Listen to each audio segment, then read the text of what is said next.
You're listening to Theater in College Hoops.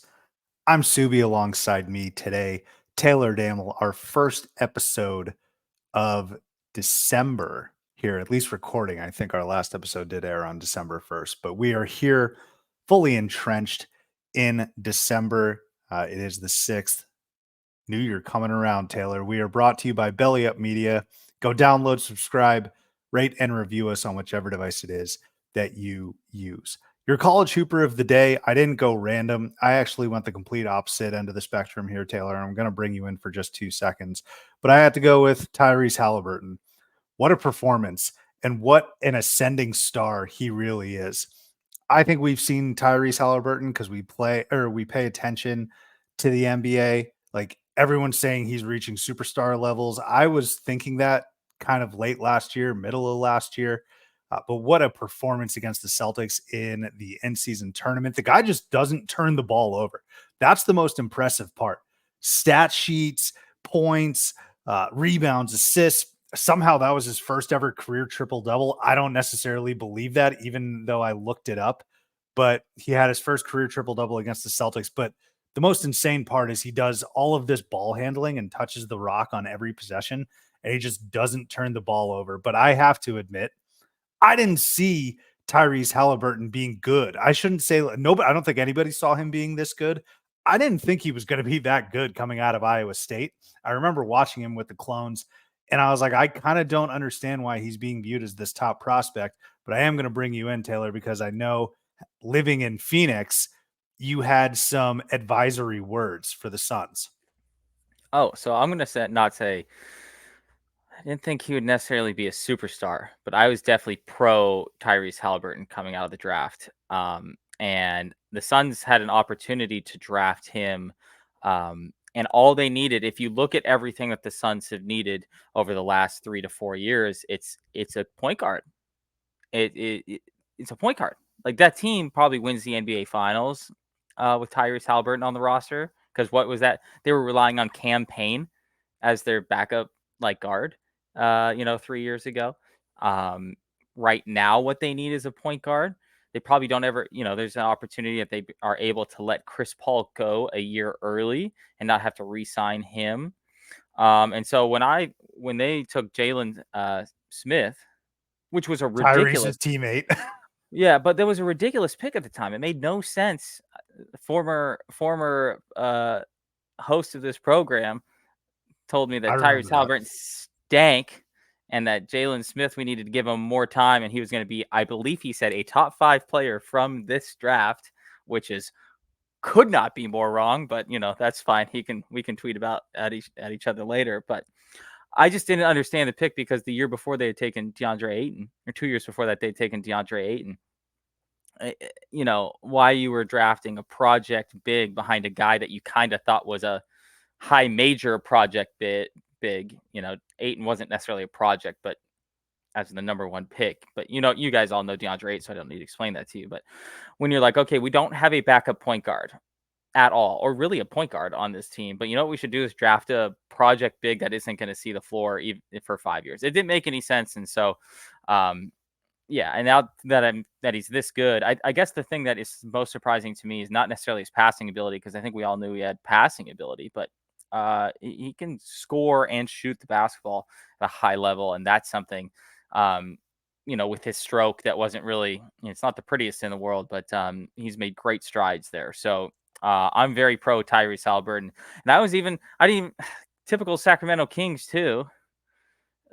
Well, but they're okay. I know they kept a better player. I think De'Aaron Fox is a better player. But why did they draft him then? I mean, Yeah, good point. Right? It's like, what are you guys even doing? Yeah, so I think it worked out for both the Pacers and the Kings. I understand. I'm just saying it's kind of like those teams drafted the only player that they had essentially already. It didn't really make any sense to me either. But yeah, shout out Tyrese Halliburton. Definitely not random, but no. But a very good performance against your Celtics there. Amazing performance. And you talk about his unorthodox shot. Yeah, I guess it's not the prettiest, but there's like a layer to that. And it looks like he's losing control of the ball. And he not only gets the shot up, but it goes in. Like, I don't understand how he can have such a low trajectory starting with the ball. So, like, it's below his hip. I understand the shooter's pocket, but it feels like he's fumbling the ball. And then next thing I know, the ball's going through the hoop. He's amazing. I love Tyrese Halliburton. I just didn't think he was going to be I didn't think he was going to be close to an all-star, but he's one of the best point guards in the league. Maybe the best point guard in the league. Sure. I'm all right with that. A very rich man's Kevin Martin. Shot style. Yeah, like a Jeff Bezos type of Kevin. I saw that comp, and I'm like, it's only because they have ugly shots, and Kevin Martin did pour it in, but nothing else is similar. Nothing else is similar. Just that. There ain't much else. But Tyrese Halliburton, he is your college hooper of the day. Check out the website at theaterandcollegehoops.com. And make sure to follow me at CVB Theater to find out where the feet is. You should also follow Taylor at Taylor Damel. Let's open the curtains. All right, TD, welcome back. I know you were off last episode. Hey, raise your glass, man. I got my eggnog going. Like I said, I got my eggnog going. I got the tree is up, Taylor. The tree is up, but the ornaments are not hung. So that is next on the to-do list. But the lot down the street didn't have the tree lot this year. They did last year, and it was super easy for us because I could just literally walk and bring it back. Had to go to Home Depot today, but it was a very seamless experience. A very nice gentleman who I felt terrible for because he was just waiting out in the tree lot all night. And it's cold and dark, but he tied it to the top of our car. No questions asked. He was very nice. He was very quick, and the tree's up. And how about you? What's the holiday festivity looking like in the Damel household? So we've had our tree up for probably over a week now, I think. Oh, maybe a week today. It was up. No. We put up the Friday after Thanksgiving. So it stayed up for a couple 3-4 days before we were like, yeah, we should probably put the ornament instead of it sitting on the ground right there. We're gonna use the kid as an excuse as to not getting things up. But my lights have been up for probably 2 weeks now, I think. So proud of you for going real tree. Have you always been a real tree guy? Every single year. Oh, yeah. Wow. I don't necessarily have a choice. I won't say here's how I describe it, Taylor. If it were up to me, I don't know if I'd go real tree or not. I'm not big either way, but this is very much a Rachel thing where she's like, no, I'm adamant about getting a real tree. She enjoys tree shopping. She enjoys the realness of it. And because it's only once a year and not that big a deal, I'm good with it. What about you? Yeah, I mean, we're fake folk here. I hate to say it, but that's fine too. Yeah, we had some real trees growing up. Maybe that was kind of more of like an Alaskan thing, but I don't know. I guess having a real tree in Scottsdale just doesn't. It feels like, I don't know.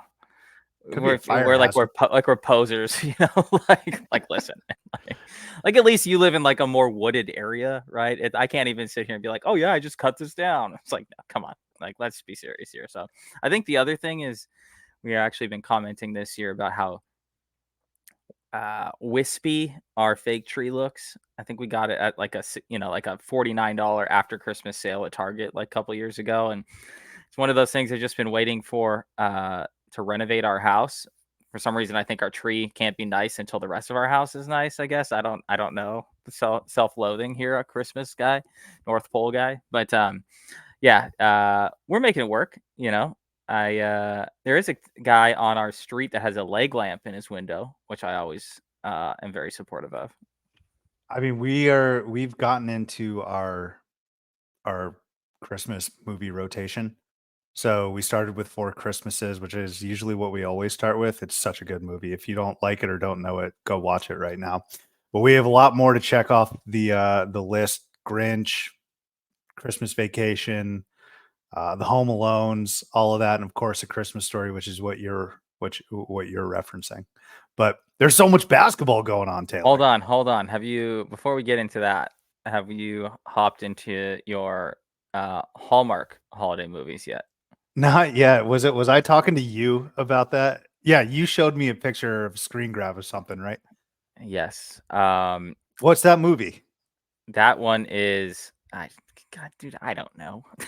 Oh, well, shit. I'd be down to watch garbage Hallmark movies. It's not like I'm actually like the one that's choosing to this. We watched, let me see, My Norwegian Holiday, seemed pointless, ended up being pretty good. Let me see. Our Christmas mural, not bad. A Biltmore Christmas, pretty good. Pretty good. One to stay away from is where it was the worst movie I've ever seen in my life. Navigating Christmas was the worst movie I've ever seen. I mean, it sounds terrible. I mean, it's all the same people doing the Yeah. same shit. Navigating Christmas was horrifically bad though. Like the scene, nothing. It was pure. It was a road trip movie about being stuck in the winter in Idaho, and they're driving through like the pure green summer. Like they clearly shot this on like July 15th. And like It there wasn't was even during Christmas. no effort was put into making this. They're like in the middle of downtown Boise, Idaho, and they're like, "Oh my God, we're in the middle of nowhere. We don't have cell service. How are we supposed to get anywhere?" It was just like, listen, I know that these movies don't have high budgets by any means, but I'm like, can we have at least a small amount of detail here, like some snow on the ground, maybe? I don't know. So that one was terrible, but there have been some decent ones. I'm open to watching god awful movies. I was watching A Christmas Night, and it's like a pun on words or a play on words, like K. It's about this knight that time travels, and he falls in love with, I think it's Vanessa Hudgens. I should know that. I'm pretty sure it's Vanessa Hudgens. But Can't blame it's, the I mean, guy. it's yeah, right. I mean, it's so bad though that, I mean, there's plot holes everywhere. There's one major plot hole that it's like not super integral to the story, but it just comes out of nowhere. And so you're like, all right, surely they have an explanation for this. They didn't. They didn't tie up any loose ends. I tweeted about it. I went on Reddit to see if there were any theories, and I don't want to spoil it for anyone that potentially might listen. But just a terrible movie. But I'm excited to dive into some more Christmas movies here, like the classics that I love. So before we make it back to college basketball, let like Hallmark Christmas movies are like the uh mid-major team that wins their conference and gets into the tournament and just goes, well, we made it, good enough, like not, we don't need it, That's true. right? Or even if they win a game, like, what, nobody even really cares, we're gonna get blown out in the next game, but we don't care, we already made it, that's all anyone cares about. It's pretty much the 16 seed that goes up against the one. Now, what would FDU be? FDU and UMBC would be something that Rotten Tomatoes says it has a really bad score, but is universally loved because it's won over so many people. Right? That I don't know what I don't movie have that is, but this year I think it's a Biltmore Christmas on the Hallmark okay. Channel. All right. I like that. Taylor, some really good games though. As we're recording this, the two big games, the two big games from yesterday, Jimmy V week. Illinois beats FAU 98 to 89, and UConn beats North Carolina 87 to 76. T, I want to start with the Illini beating FAU. What a fun game. I'm going to start there actually with my initial thought. This was just a fun, awesome, entertaining college basketball game, right? I just mentioned the score and it's on there on the screen, 98 to 89 in regulation. The first half was free flowing. There were minimal fouls. I think only 10 or 11 fouls were called. And I think that proceeded to happen in the second half of the game, which was just aesthetically pleasing. Game wasn't bogged down. But when you look at the superstars of this game, Vlad Golden had a career high 23. John L. Davis had 19. Terrence Shannon exploded for 33. But it was Marcus. Nobody cared who I was until I took off Domask. He had 33. I mean, the scoring and the shot making was awesome. It was a competitive game. It was clutch minutes down the stretch from both sides. Like I mentioned, great shot making. That was my opening thought on this. But your takeaways from Illinois beating FAU? I think my takeaway is that I'm not sure how good FAU is, but it's not really their fault, I guess, that they lost this game. Illinois just shot the hell out of the ball. I mean, they shot 63% from the field. I don't I don't know. I mean, obviously there's defense that needs to be played, but don't get me wrong, but it's kind of hard to get a feel for a team when the other team literally won't miss. You have two guys who score 33 points in a game. Like I was thinking about this, right? So Domas goes 15 of 21 from the field, and then you think to yourself, there's still another guy that shot just that as well. I mean, it's like NBA type of stat line. John L. Davis, as you said, played well too. Yeah, I mean, John L. Davis goes 19-9-4 in a loss. He did have 5 turnovers. That was about the only bad stat anybody had on either team. So I'll come away more impressed with Illinois than I have anything to feel about FAU, though. The fact that they do have this type of offensive firepower, it's obviously a great thing for them. They've kind of been flying under the radar a little bit coming into this year, I would say. If you look at the parity that we've seen so far early in college basketball, offensively, it seems like they can kind of hang with anybody in their league at this point, and um, Big Ten has had a couple teams that are disappointing, or at least in Michigan State, who just lost again tonight or last night. Wisconsin is kind of taking that role of maybe a team that's better than we thought that they would be. But Illinois really kind of, I don't say want a contender for like a national title or anything like that, but they certainly are going to make some noise in the conference with this type of firepower on offense. Yeah. All good takeaways, and I agree with most of it. The one thing I also thought after this game, Taylor, was internally and prepping for the show, and now that we're here, and I might need your help making a decision. Do I kind of just go with the box score and the final score so that it supports my narrative, or do I use logic and rationale and use my eyes and say that I was impressed with FAU? Because I'm still impressed with FAU, but my narrative coming into the season, Taylor, I don't know if you remember this, but I said I thought the South Florida teams were a bit too overvalued. I thought Miami and FAU were a little overranked. And I didn't think that they stunk. I didn't think that they were bad. They're 2 teams coming off of a Final Four. And whether or not you like it, there is some respect that goes with it. Okay. Like, you can be overranked strictly based on the fact that you went to a Final Four. And I'm okay with that. Like, there's a whole reason why you go to these, and it's to earn respect. But I just didn't think FAU or Miami were top 10 teams, which I think is what they entered this season as. And so we're going to see FAU fall. I don't understand how the hell they lost to Bryant. I did not have that in my bingo card, and I think that was a huge outlier and not really significant, or not a fair portrayal of this FAU team. But again, Taylor, it's been helping my narrative, and this is helping my narrative. But on the flip side, I'm thinking to myself, they looked all right. It's just that, like you mentioned, Illinois shot the leather off the ball. So I'm sitting here saying to myself, okay, they're not a top 10 team, I don't think. And I think I was right about that. But they're not as bad as I may have thought. I think they're somewhere, they should be slotted somewhere like 17, 18. What say you? Yeah, I mean, that's where they're going to probably come in this week. Illinois should move up somewhere to that 15 mark, give or take, and FAU should slide in somewhere behind them. I think that's totally a fine thing to say. The weird thing about that Bryant game too is they only scored 52 points, and then you watch them play like tonight, and you're like, how did this team get held to 40 or 37 less points than this in a game just 3 weeks ago, a month ago? So yeah, it is. I guess it is, echoing what you kind of said at the intro of this. It is that time of year for college basketball now in a lot of ways, where we're already a quarter of the way through the season, for the regular season, which is kind of crazy to think about. So we're starting to get a real feel for some of these teams. Now, some teams we have no feel for at all, like a Villanova. Who Oh, I got a knows? feel for them. I'm out. Well, yeah, Out. okay, like sure, yeah, right. But Out. I think FAU's performances still make me feel good about them. You're right, maybe not top 10, but I still feel good about them winning their conference. I still feel good about them, as a top 5 seed in the tournament. Not world beaters.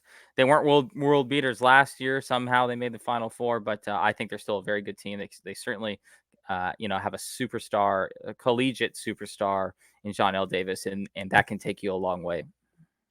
I want to shift now a little bit to Illinois and get your thoughts on this. How can they sustain this?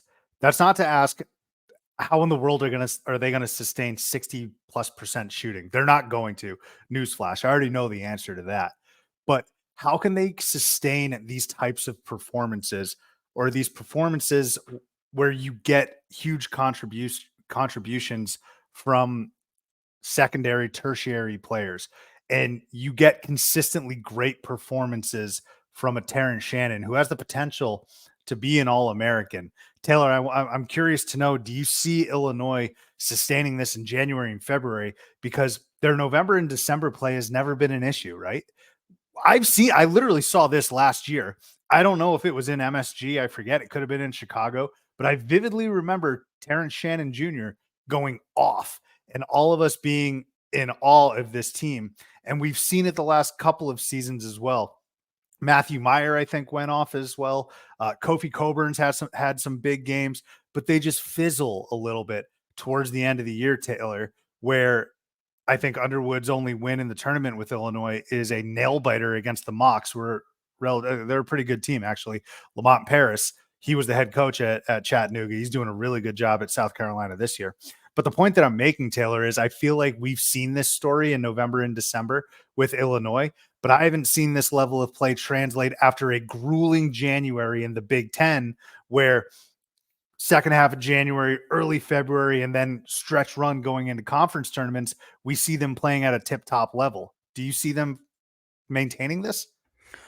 If you ask me this question in 5 days, I'll probably be able to tell you a little better after they could play at Tennessee in their next game. I mean, that's a tournament game. Two, contradicting styles or contrasting styles there. Big Ten, here's going to be the tough part about what you're asking, though, is Big Ten's not, as we just kind of discussed, Big Ten's not as good as it usually is this year, in my estimation. I think you only got two ranked teams, 3 ranked teams in the Big Ten right now.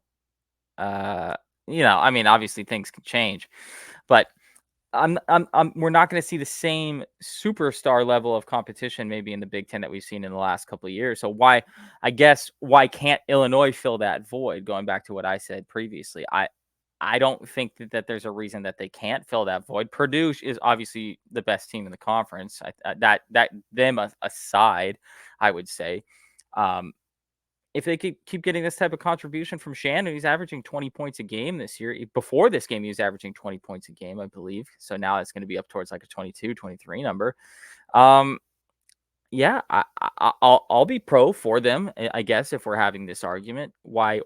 You say why, I say why not, I guess. I guess we have a problem in college basketball, a lot of figuring that a team, and it is funny, I talk about this all the time, how sometimes a team is just a team who's just a team over and over and over. Arizona loses in the tournament every year. Tennessee can't shoot every year. Duke has a bunch of white annoying dudes every year. It's just the same. It's a lot of times it's the same. The thing book's out over. on them. Yeah, somehow it's the same thing over and over again. But I would say that this team's built a little differently. This Illinois team's built a little differently. You brought up like the Kofi Coburn teams. Obviously, Kofi was a big dude inside. This team's a little more, obviously they just scored 98 points, a little more offensively adept than I would say some previously teams were. So I would say I could see this continuing, and we'll get that answer, I think, in just 4 days here when they play Tennessee. Another orange on orange. They should play color on color, damn it. That's true. It's not the same orange. Is it? It's pretty close. No, but no. No, it's not. Tennessee's obviously a little lighter. I remember the Wisconsin Illinois game just real quick. I think it was back in 2006 or 2005 where they went red on orange, and it was impossible to differentiate between. And those were those annoying Adidas red jerseys they had that didn't, like, their colors didn't match for any of the schools. If I remember correctly. But if they get through Tennessee, they roll with Colgate, and if Illinois continues to score, that game will be like 1,000,000 to 999,000 because both those teams can score. But then they got Missouri, Farley Dickinson, Northwestern before they go to Purdue to start on the 5th of January. They got a nice little stretch there where they could roll off a couple wins, maybe head into like very serious Big Ten play against Purdue with 10, 11, 12 wins. They could be ranked top 10 by then. If they knock off Purdue, we might see them top 10 next week, at this time next week. Yeah. So I'm just a little cautious, Taylor. Okay. I'm just a bit cautious because I think you might be underselling the Big Ten just a little bit. They're not world beaters in the Big Ten, except for Purdue. They might be. I'm not just yet going to sell on Michigan State. There's no doubt that they look bad. They absolutely look bad right now. And I think the biggest thing is the Sparty was a trendy Final Four pick for a lot of people. That is slowly slipping away. If not, it's completely gone. But the rest of the Big Ten, we need to, I think, give credit. And I don't think Illinois is that much better than these guys, right? I think I need to see more of it from the Illini, and it's opening the door for yet another potential like tepid January and February. And so the other teams I'm referencing are in Ohio State, who's vastly improved, Northwestern, who just beat Purdue. Like, are we sure Illinois is the best Big Ten team in Illinois? I don't know. Northwestern has the best win. And then we talk about Wisconsin. Wisconsin's tested themselves pretty well. They're going to test themselves against Arizona, and because it's not an Elite Eight game, they're going to lose that game. Wisconsin is, but like they're a good team. They're ranked. Indiana, like I'm still banging on the Indiana drum. I don't know how they fared against Michigan tonight. Last night. I don't know if you have that up, but They they won. won. All right. So they're 7-1 as well. Like it's not, and Nebraska's 7-1. I think there's okay. They're better than Nebraska. Fine. I'll give you that. I just need to, I'm scared, Taylor. And this is like kind of full circle. Like when we started this podcast, Taylor, I was an Underwood guy. I was riding with him super hard. And I think he's still a really good coach. And I think he's put together some good teams, but they just haven't been that potent. They always start off so strong. They're just not that potent come tournament time. And I never really expect them to go to the second weekend. And so I don't know how they're going to fare yet again. Are the fumes going to run out? I certainly hope not, because they're a fun team, obviously. I'm just not completely sold just yet. I will say, Taylor, I will say real quick, I will say their locker room seems a lot better than it was last year. Their team chemistry seems a lot better. I'm still going to be higher on that. Their only loss is by 7 to Marquette. I mean, and they won every other game. This one, what did they win by 9? Yeah. So this was their only non-double digit win of the year. And it was against the number 11 team in the country. So I'm still going to stay high on them. But I mean, yeah, we could argue that there's trepidation about many teams. I mean, Michigan. I just want to say you can go out bad. on Michigan. I just want to say that Michigan. I ain't gonna fight you. They did. I mean, they lost by double digits at home to Wisconsin, and Wisconsin might be pretty damn good. Yeah, they started. If you can say that they started only 8 games into the season, that they started slow and have really come back, beating that same Marquette team that we just referenced. They certainly have done that. They've certainly looked very good. Their losses are to Tennessee, obviously a good school or good program, and then at Providence, who also lost this evening or yesterday evening, got blown out in the second half. The game was like tied, and then they lost by 1 million in the second half, which was I didn't see coming. But to a school I think we'll talk about here in a little bit. But yeah, I'll stay high on Illinois just because I haven't seen enough from the other teams in the Big Ten that they're going to show me that they're better than Illinois yet. Yep. It is kind of crazy though, going back to how they shot last night. They only had 10 assists on the night, Taylor. I mean, all of this was like one-on-one. They put up, how do you put up 98 points on 10 assists? That does not compute. Well, it's all just one-on-one step back drain. It's funny you say that because they're actually talking about that during the game about how the style of offense that they're running this year is a little different than what their normal style of offense is, and that's attacking players rather than just you doing what they do. They were referencing how it's more of an NBA style of play where they say, okay, he's the weak link, go at him on defense. So we'll see if that persists through the rest of the year. It was interesting to listen to that and consider that during the broadcast there, because I think when we assume every single college team, literally it's we do what the coach's system is this, and that's what we do. The old Sean Miller quote, do what we do, and so Illinois is maybe, going off in a different, path on that, where they say, hey, we're going to adapt each game to whatever the other team's bad at. It'd be interesting to see how that plays out. Very curious to see Marcus Domask's next game, where the scouting report is going to key in on him. That's not to say that nobody cares about Coleman Hawkins or Terrence Shannon Jr. or Dane Danger, but eyes have been raised, eyebrows have been raised, and people are now aware of Marcus Domask, who's a transfer from Southern Illinois. But I'm curious to know what his stat line is because I have a feeling, Taylor, there's going to be some FAU fans that are going to look at his next game's performance and be like, "Oh, now Oh, he totally.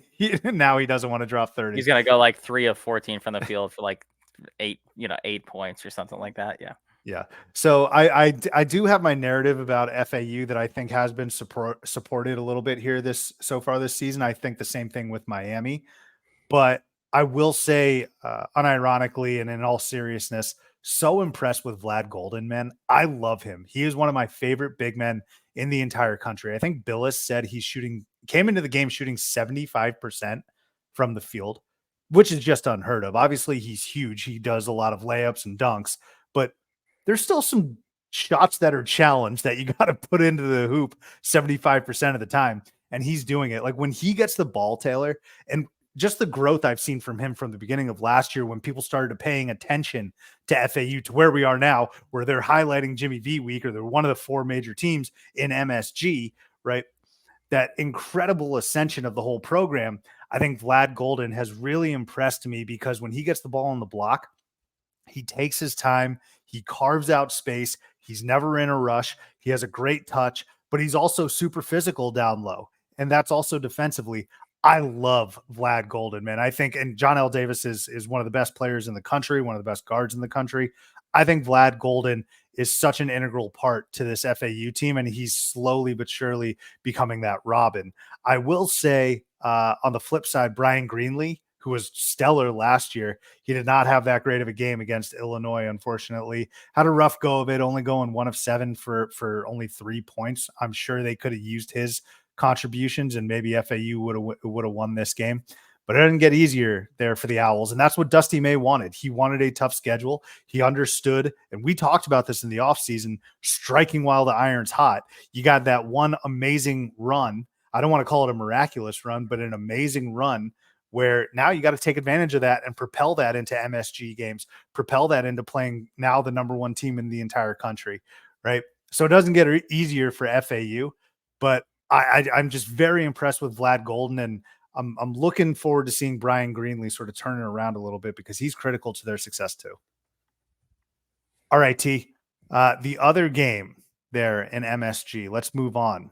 UConn beating North Carolina. Let me start with this. Did you see the video that Carolina put out? Carolina basketball's Twitter put out. I don't dislike that they did it, but they essentially tried to say that like MSG was UNC's backyard or it was their home game. I'm like, you can maybe do that against any other team in the entire country, with the exception or two other teams like St. John's and UConn. But going up against UConn, that was a very interesting video to put out. And I understand that there's a New York to Carolina connection, but this was a fun game. Spicy. Those boys were squabbling out there, Taylor. Cam Spencer, Armando Bacot, Harrison Ingram. I think Cam Spencer is slowly but surely rising the ranks of like all-time hated players. If you're a Carolina fan, somewhere with Duke guys, if you watch that game, they did not like him. But UConn ends up with the victory. Let me kick it to you first for initial thoughts and takeaways. I mean, of the Duke North Carolina rivalry, isn't Duke a little more at home at MSG even than North Carolina? Yeah. Right. Good point. Just throwing that out there too. Very impressed with UConn. I've been kind of, quite honestly, waiting for them to kind of trip up a post, national championship, hangover. They certainly don't have that. Their only loss being a 4 or 5 point loss at Kansas, so no hangover here for them at all. They certainly have been very impressive in this game as well. And then the big story, of course, today was them getting Steph Castle back. If he didn't light the world on fire today by any means, but he came back. Getting him back in the rotation, him back in the fold, is only going to do good things for them going forward. And this game ended up only being an 11-point game. UConn did kind of push it out to, were they up by 15 or 16 at one point? 15, I think. And I think the problem for North Carolina is going to be this, and we kind of talked about it in the preseason, is so RJ Davis scored 26 points today, right? And they're going to need more from other guys. It can't just be RJ Davis scoring. I mean, Harrison Ingram had 22 as well. Baycott 4 of 12 is not going to work down low, brother. That's not going to work. Cadeau, not too many shots out there. He looked fine, I guess. I think Cormac Ryan 3 of 10 from the field, only scoring 6 points. They're going to That was the need, issue.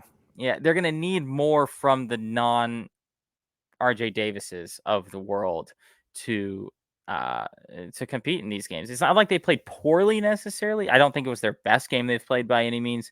UConn just definitely looked like a much better, cream of the crop type of team, which is what they are at this point. It's actually a little surprising that they're not ranked a little higher than 5 almost. I think there's an argument you could say that they should probably be even higher than that, considering their only losses also to Kansas. So UConn has an argument, along with Kansas, along with Arizona, is probably the best team in the country at this point. They certainly played the part or looked the part here against North Carolina. It was definitely a tournament style game. It felt like a big game, like a lot of games that MSG do. But I guess I came away being, I've been impressed with UConn all year, but I'm thinking that North Carolina might be. It's not like they're bad. It's just like they just feel like they just lack that second or that top gear that some of the other maybe 5 or 7 teams above them have. Let me try to translate what you're saying, because I think what my thought is similar, and that is when you watch this game, and if you ask or if you bring in someone who doesn't know much about college basketball, and they're like, "So what's the difference between the number 5 ranked team in the country and the number 9 ranked team in the country?" There are 2 top 10 teams. I think if you watch that game, there was a clear distinction as to who was better. And you mentioned some of those names, Taylor. I'd even put Marquette in. Like they had a bad loss against Wisconsin, but the likes of Arizona, Kansas, Marquette, UConn in no particular order. Did I say Purdue? I forget, but they're in there too. That's like the cream of the crop. Okay. And then you have a bit of a drop off. And that drop off is probably somewhere around double digits between a UConn, who is a buzzsaw national champion, and a team like Carolina that has a lot of vets and a lot of talented pieces and is good. They are strong. They are good. But that's pretty much the secondary tier, what you just saw, the second or third, maybe lower second tier with Carolina, because they are good, but you have to play a perfect game to beat UConn, right? You mentioned the RJ Davis. He played well. He got going in the second half. I actually think Harrison Ingram is a fantastic player. I think he is their best player. Yeah. Jay Williams actually said it at halftime, and I agree with him. We have our opinions on Jay Williams, but when he said Harrison Ingram, and when Carolina needs to realize Harrison Ingram's their best player, they'll be better off. I agree with him in that respect. I think RJ Davis kind of took over because no one else was, and he had to do it. So I don't blame RJ Davis for getting up his shots and trying to will his team back. Carolina didn't get much from their bench, and this is what I mean by you have to play a perfect game. They didn't get much at all from their bench. If you're going to be that heavily reliant on the starters, it ain't going to work against a team like UConn. And I think Seth Trimble had a few boards and a bucket, but that's about it for the bench contributions. They needed Cormac Ryan. Cormac Ryan had to match Cam Spencer's output and intensity, and it was nowhere near the same level. Like Cam Spencer was god awful against Kansas. I think he had a turf toe, and he looked injured out there. He was really bad. And you see when I group Kansas and UConn, right? UConn doesn't need to play a perfect game. They missed a ton of free throws. Cam Spencer didn't play well, right? And they were right there against Kansas on the road in Allen Fieldhouse. But when Cormac Ryan doesn't show up and Cam Spencer does, because by the way, the good Cam Spencer did show up and a feisty Cam Spencer showed up, this was like an 11-point game. And the thing with UConn, Taylor, is their haymaker is arguably the most potent in college basketball. I'd say it's them and Arizona's, because you look at Arizona, a lot of their games, they might go up 5 or 7 into halftime. And then that for under 4 timeout in the second half, they're up like 20. It's crazy. It's an avalanche. UConn's the same way. They were up 3 very early in the second half against Carolina, and they pushed it to 11. That was your ball game. They won by what? They won by 11. Carolina can chip away. teams like Carolina can chip away against teams like UConn and get it to maybe 4-5, make it a little interesting. I don't think with 18 minutes to go, I don't think you're going to beat UConn by 11 over the course of 18 minutes. I think it's too difficult. And so UConn pushing it from 3 to 11 in like a split second is so gut wrenching. And then my last point, Tristan Newton, welcome to the foxhole, my friend. Last episode, I brought in Isaiah Stevens from Colorado State into my foxhole of point guards. Long overdue. Tristan Newton is unbelievable, truly incredible. He's always in control. The guy's flirting with a triple double. It seems like almost every time he goes out on the court. He's so good, and I love RJ Davis. Don't get me wrong, Taylor. And you look at stats, and you say, well, RJ Davis probably played better. I don't know if he did. I think Tristan Newton, yet again, was the best point guard on the court. He was the best player in the fog, and Bill Self said the same thing. Him and I mean, we mentioned Tyrese Halliburton. He's not Tyrese Halliburton, but he's having that type of impact as one of the best point guards in the entire country. Those are my big takeaways. Well, I mean, you gotta love a big guard. Newton's 6'5", and that's going to cause a lot of problems on both sides of the ball, both on defense, but especially with his ability to see over a guy like RJ Davis, who's just 6 feet tall. So his size is really a key factor. Yeah, teams like UConn in Arizona, like you referenced, they have what's called a lot of people refer to as the death run, right? Where all of a sudden they can just go on a 20-2 run in like 4 minutes and the game's over. And not a lot of teams have that ability. A lot of teams can do that against mid-level teams, right? A lot of teams can do that. Like an Illinois can do that against a Michigan State, maybe. Like they have that ability, right? But it's the top end teams that we've seen over the course of years that just have that ability, that it doesn't matter who they're playing, that they can go on a run like that.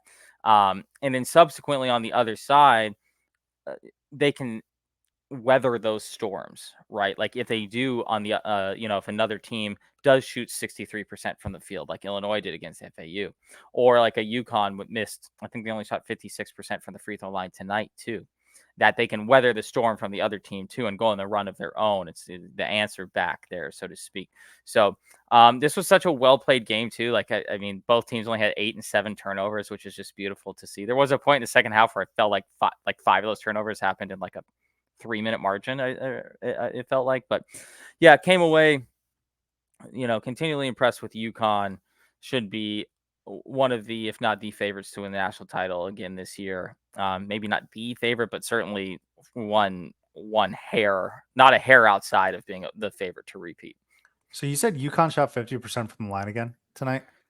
They shot 56% from the line, 9 of 16. That's going to get him clipped, man. It got him clipped against Kansas. And this is the luxury of being as dominant as UConn is. I'm like out here splitting hairs and trying to find anything, I suppose, for them to improve on. But I actually think that's relatively glaring. You can lose games by not hitting your free throws. And if they're not on, which we saw Cam Spencer wasn't on Friday. And again, I know you're in Allen Fieldhouse against one of the best teams in the entire country. But if you're on the road, to a St. John's or a Providence, right, in the Big East, and you're shooting 50% from the line and that crowd gets lathered up and gets going and you lock up a little bit and, see how this translates into conference tournament play and then even in the NCAA tournament, I do think that's something to monitor and something to keep an eye on. I don't think UConn has been that strong. They could be putting these games away So from the free throw line. Let me offer a flip version of this because they also only shot 32% from 3 in this game as well. What if the That's flip terrifying. version? That's what I'm saying. What if the flip version of this is if these guys make 3 more threes and 5 more free throws, there's nobody that's even close to them. Then, yeah, like that's the scarier version of what of the opposite of what you're saying, right? Where it's like Klingon went 2 of 9 and Spencer went 3 of 9 from 3. That's Now, crazy. right. So I mean, like the flip side version of that is if a couple of those fall, this game's over with 10 minutes left. So Yeah. I'm with you. You got to make free throws. That's obviously the college, just the basketball adage in general, right? But what if the flip side of this is if they just shoot a little better, then they're going to be just a nightmare to deal with. You know what? Don't make those free throws. Don't make those threes because you're already making these games relatively uncompetitive. So for the theater purposes, continue doing what you're doing. I guess UConn, it's making for a better product. But a lot of fun watching that event, and of course, we heard the Jimmy V speech, which was always incredible. Dick Vitale, always incredible. So great event. Looking forward to some more hoops this upcoming season. All right, Taylor, let's go ahead get to our segments now, though, with easy layup. I'll kick it to you. Go for it. So I'm gonna do what I would say is a let's call it a devil's advocate easy layup.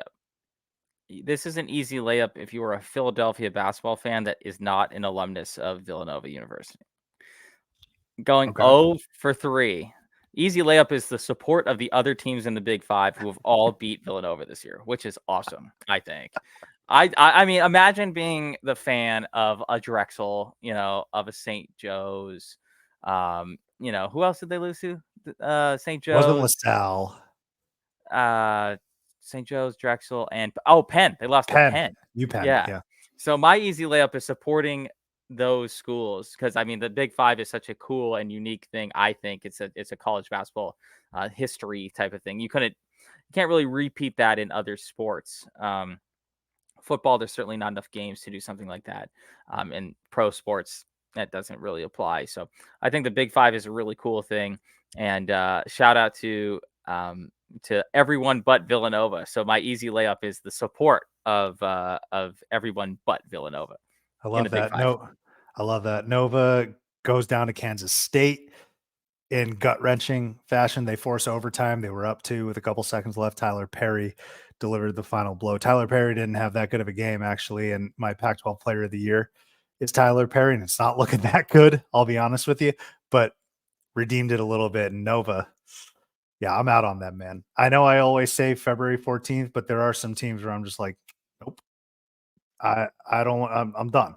Like I might even be reaching close to, I don't know if we need to have a conversation just yet about Kyle Neptune, but it's inching that way. It's definitely inching that way. What a weird team. Weird team. I don't get it. Here's the thing that pisses me off the most about Villanova, Taylor. Everyone always has said the last 2 years, basically since Jay Wright's been gone.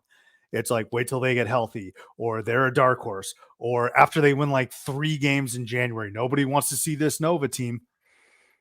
And they were top. So I mentioned about how FAU and Miami get into the top 10 this upcoming season based on what they've done in the past. Why was Villanova ranked top 25 this year entering the season? I have no idea. I think that's still based off of what, like, they have not looked like a top 25 team. They beat Carolina, which is, I don't know how that happened, but I'm out on Nova, man. So Nova's an interesting school.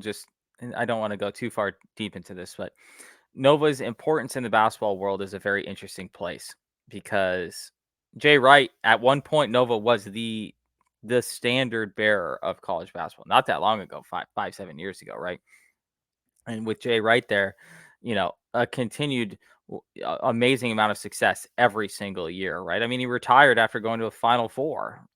And then, previous to that, you had Steve Lapis, who was a good coach, right? But they only went to the tournament 4 times under him. So it's like, well, okay. Then obviously Rolly Massimino was there, but even over Rolly's last 5 seasons, they didn't do shit. So, I mean, it's kind of like, it's not a one coach program. That's for sure. Like, they're obviously bigger than that. But it is interesting that their name isn't carrying a little more cachet as it relates to like the recruiting, transfer, acquiring talent at this point, because this is Neptune's second season. And so you're like, well, why at a place like Villanova, who is the king of basketball in the state of Pennsylvania and kind of that tri-state area, let's call it, why would you ever be bad? Yeah, it's kind of like when Texas is bad at sports. It's like in any sport. I'm like, why would you ever be bad? You literally can recruit within 100 yards of campus, and you should be able to come up with like 3-4-star players that are good. So interesting to watch. Yeah, you're right with Kyle Neptune. They're going to be. It's not hot, but it's getting warm. Yeah, I think I'd be upset. I'd be upset if I was a Nova fan because Taylor in year 2, I'm not expecting him to get to a Final Four. I'm not expecting him to beat UConn in 2 years. I'm not expecting him to win the Big East or win the Big East tournament. But what I am expecting is him to not lose to UPenn, to not lose to Drexel, to not lose to St. Joe's, right? Like, I think those are fair expectations No, you for can't. year You two. can't finish last in the Big Five. No Yeah, matter what, thank you. Yeah. no matter what's going on, you can't finish last in the Big Five. So it's a little treacherous there for Mr. Neptune. But I like that hug for all of the big four. Really, it's the big four and then Villanova. Crazy. I never thought I'd be saying that. But let's go ahead for me. My easy layup.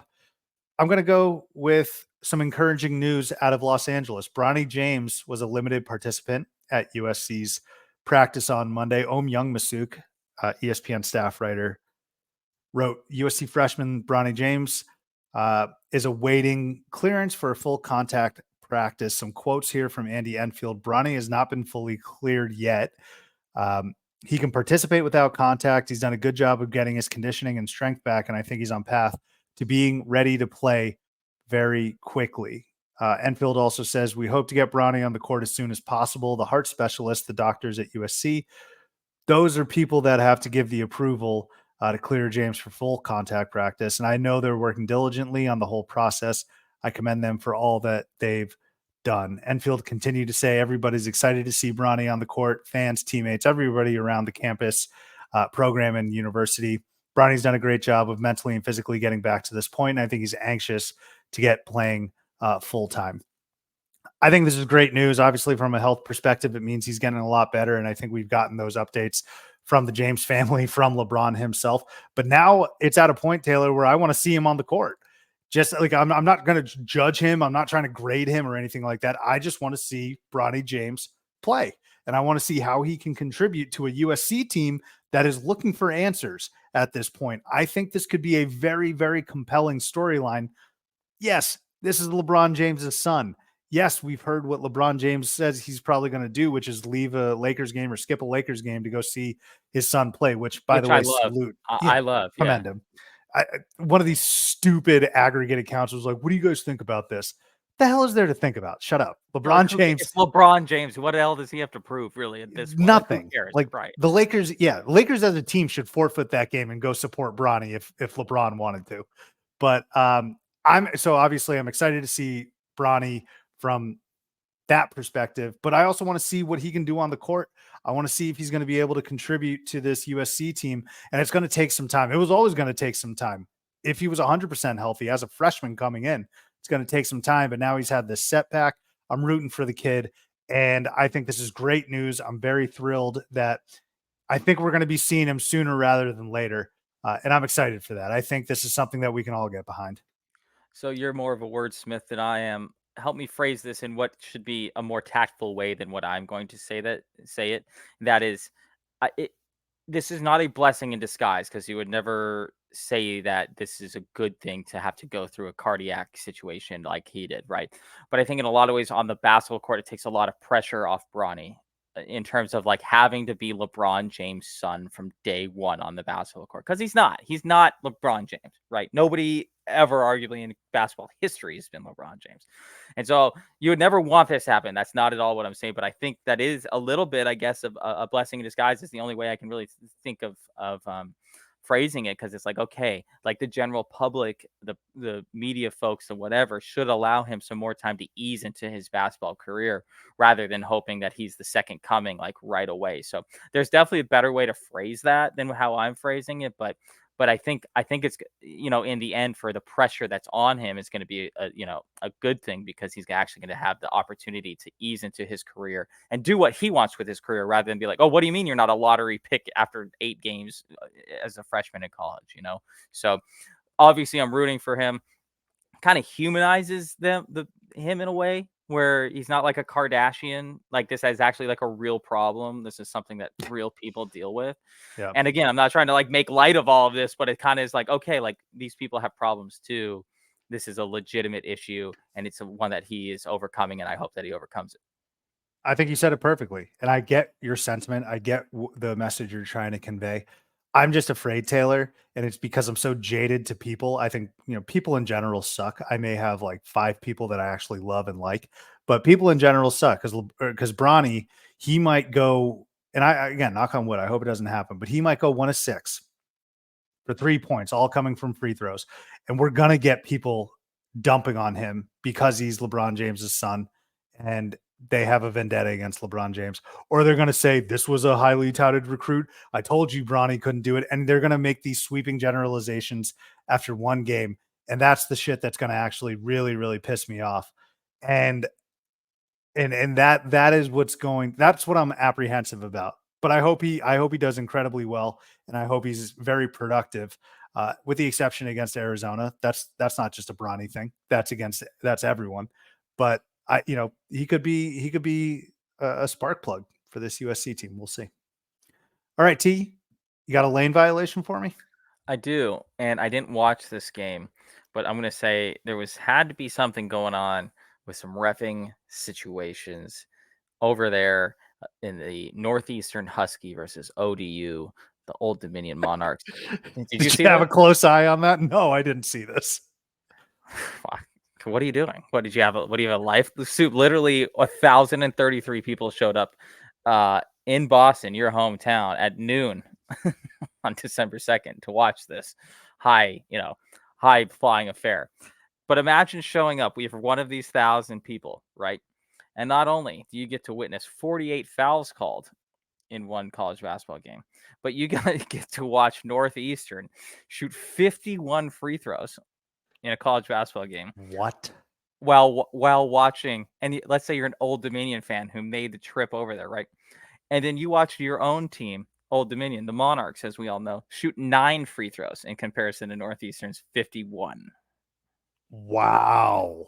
What a discrepancy. Pain. That is a painful college basketball. That's a painful anything to watch, but let alone a college basketball game. Interestingly enough, only one player from Old Dominion fouled out despite Northeastern shooting 51 free throws. How many players got minutes? Like every single one? That's the equal opportunity foul calls right there. They had, let me see, 1, 2, 3, 4, 5 players have at least 4 fouls though. So 51 to 9 free throw discrepancy. Shout out to Old Dominion for only losing that game by 13 points. Also, you get the other team shoots 42 more free throws than you, and you only lose by 13. So my lane violation is something was amiss there.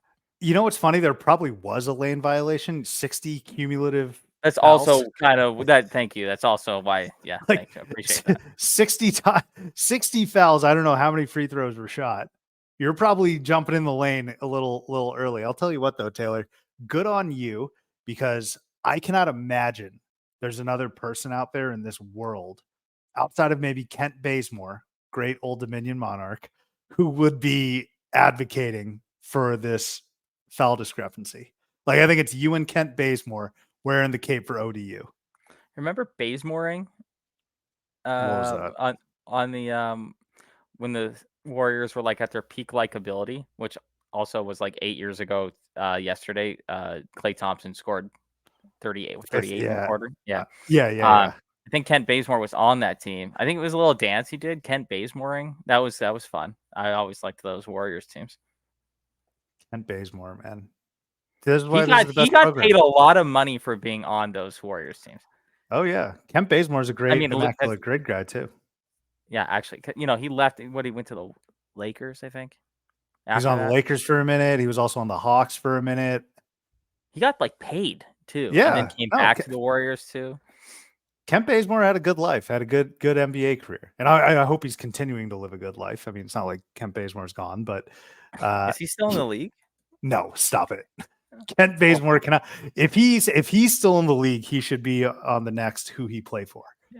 Is he still on the Warriors? They might want to bring him back. He's not. He's definitely not. But I'm just saying, you and Kent Bazemore are the only two advocating for Old Dominion, I'm sure. But that's a good lane violation, Taylor. I'm sticking with the ref theme though. Georgetown game. TCU beats Georgetown on an Emmanuel Miller game winner. I mean, Taylor, this is just like what's wrong with college officiating and the rules, because it's the rules. I want to make sure I isolate the actual issue.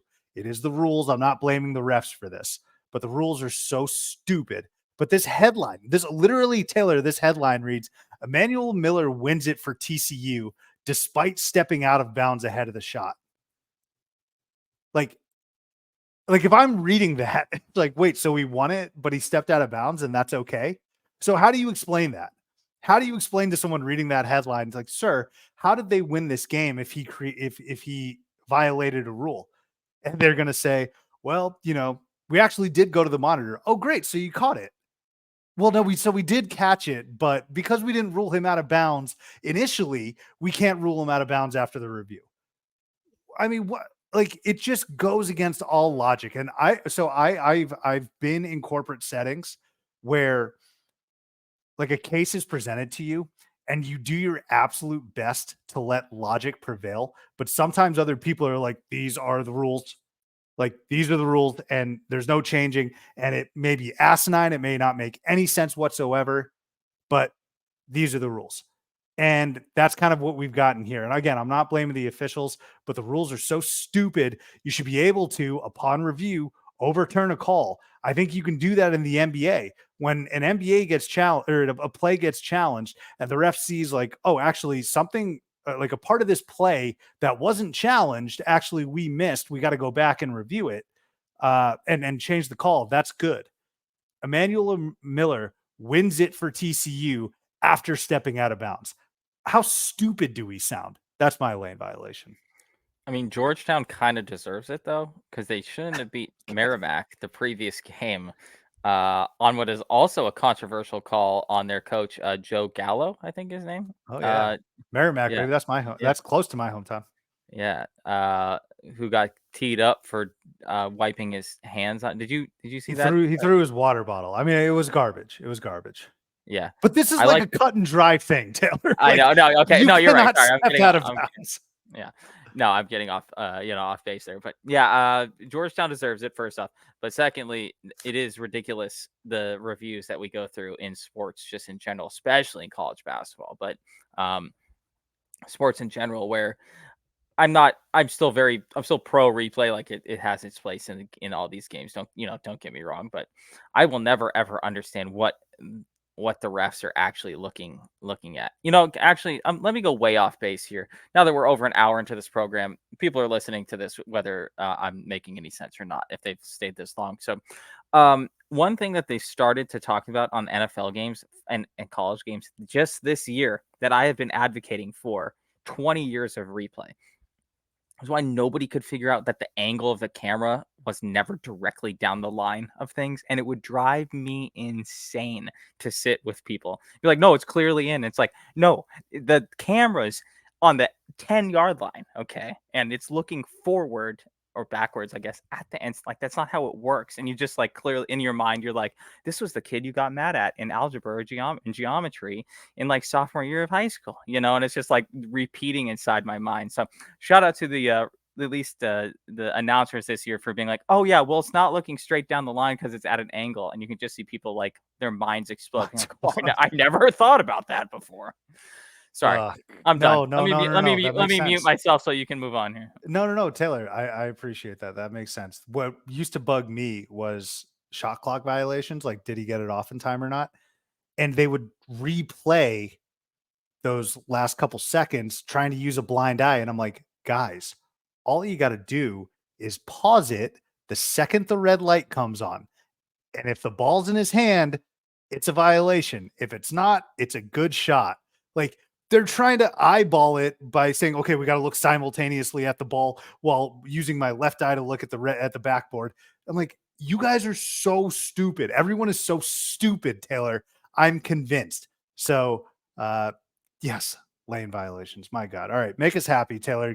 Win us some money. You got any Damble Dimes for us, Bell? I guess I've been winning us so much money so far this year. Yeah. It's all right. We took a break. You got a break. That's really why I broke last week, is because I didn't have anything to give to everybody.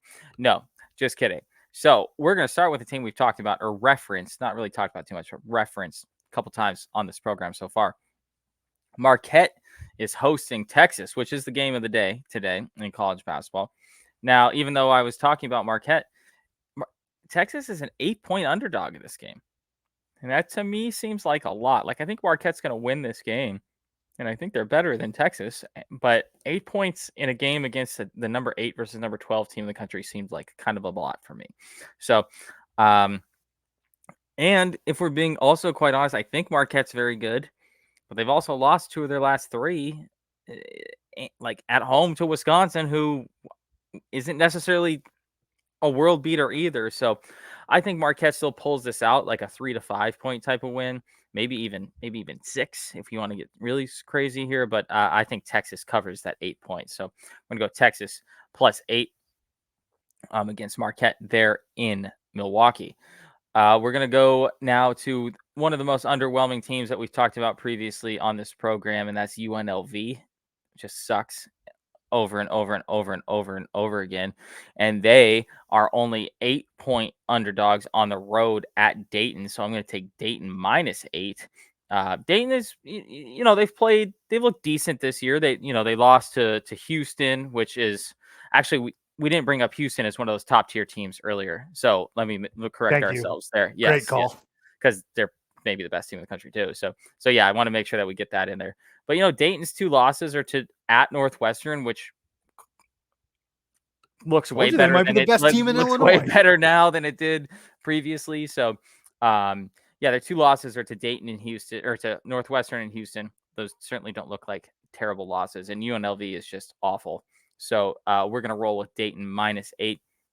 And then we're going to stick close to home, and I mean real close to home, like 5 minutes south of me, 10 minutes south of me here at the Credit Union or whatever they're calling their stupid arena down there in Tempe. SMU is coming here to Tempe. Sub, you can get tickets right here on my ESPN page. I'm looking. You can get for tickets as low as $2 to go to this ASU SMU game if you're interested in. So no thanks. Yeah. So SMU is a 4-point dog on the road at ASU. This ASU team is not very good. I think SMU. I don't think SMU is great either, but SMU can score the basketball, and their losses are to so far this year: Dayton by 2, good basketball team; Wisconsin by 8, good basketball team; Texas A&M by 13, good basketball team. So their only 3 losses are to teams that are not only tournament teams, but a couple of them being very good teams. ASU is just doing whatever they do down there in Tempe, losing by 1 million to BYU and all those type of things. Getting punched in the good team, but yes. 2 teams, Sub, 2 teams in the country are perfect against the spread this year. It's BYU and Arizona. Thank you. So I'm taking SMU plus 3.5. So that's SMU plus 3.5 against ASU. That is Texas plus 8 against Marquette, and then that is Dayton minus 8 against UNLV.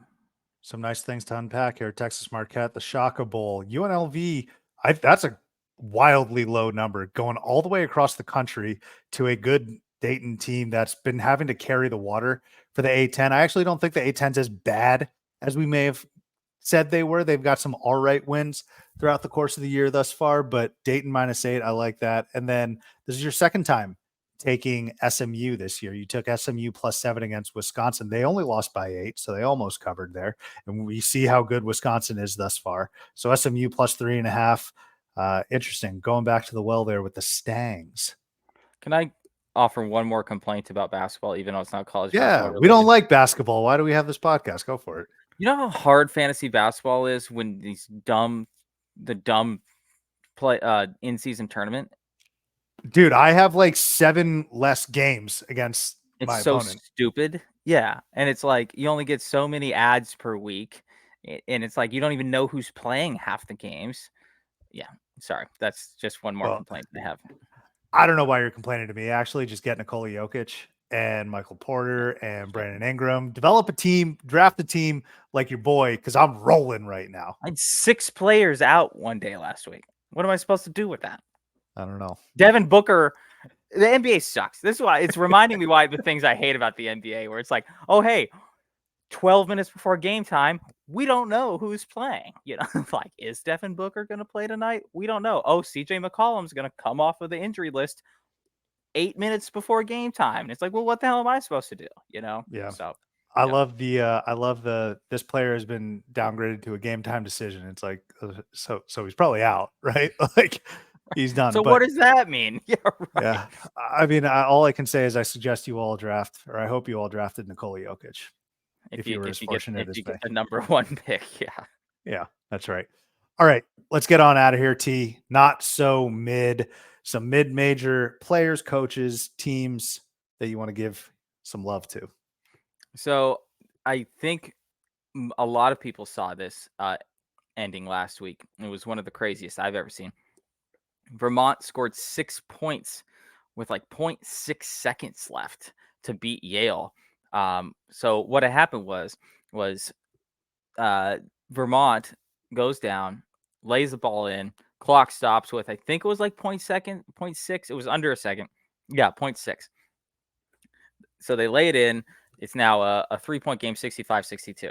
There's a foul on the inbounds play, an offensive foul. So then now Vermont is inbounding the ball. Not only do they hit a three, but they get fouled while hitting a three. 4-point play with no time left on the clock to end the game. 6 points in 0.6 seconds. So that's Vermont over Yale. Finish of the year already in college basketball. Like, that's not going to get beat. Just insane. Poor Yale. I've been banging on the drum of the Ivy League. Princeton's still going strong, undefeated, Taylor, but Yale. Oh, that would have been a really nice win to have because Vermont's good. Vermont wins the America East every single year. So I'm telling you, though, the Prince or the Ivy League teams, they can play.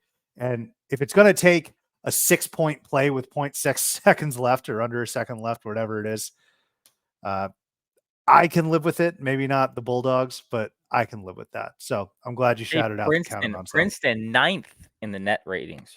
Ninth. I hope you all listened to me when I gassed him up. I hope you all listened to the Brett McConnell interview. Like, majority of it is me just kissing ass for our interviews and the folks that have come on. But this one's hitting. Like, Princeton's good. Princeton's for real good. Hey, what's that score there in the IST between the Lakers and the Suns? 95-98 Lakers. How much time? You want me to get you out of here on my not so mid so we can watch? No, keep going. I don't have hundreds of dollars on the line or anything. No. I am going to get out of here though on this. It is so my not so mid. I'm going to give a shout out to, I can't even say their name without laughing. Rocky Mountain. Rocky Mountain beat Montana State 70-62. First of all, Rocky Mountain's nickname, they are the Battling Bears. I love that. They are ranked 21 in the NAIA poll. Okay. So they are an NAIA team. They go to Montana State and they win that game, holding Montana State to 23% from three. Montana State only shot 50% from the line, I believe, and they got out rebounded by 12. Rocky Mountain Battling Bears out rebounding Montana State by 12. Question for Montana State. You missing Danny Sprinkle much yet? Because Montana State was a fringe tournament team in the sense that they were always in the semifinal or the final of their conference tournament. Danny Sprinkle moves on, and now you're losing to NAIA teams called Rocky Mountain Battling Bears. So I had to give a shout out to the Battling Bears for their win against Montana State. Congratulations. They get the victory 70-62. Yeah, I think they played in the. Wait, did they make the tournament last year? Who, Montana State? Yeah. I feel like they made they did with like Raekwon Battle. Yeah, right. Yeah, right. Yeah. Yeah, I So think they played Kansas. They only lost to Kansas State by 12 last year in the tournament. How times have changed. They also beat. Here's something. Here's how good the Pac-12 is this year. Montana State beat Cal this year, the current season that we're in. Oh, Mark Madsen at Cal.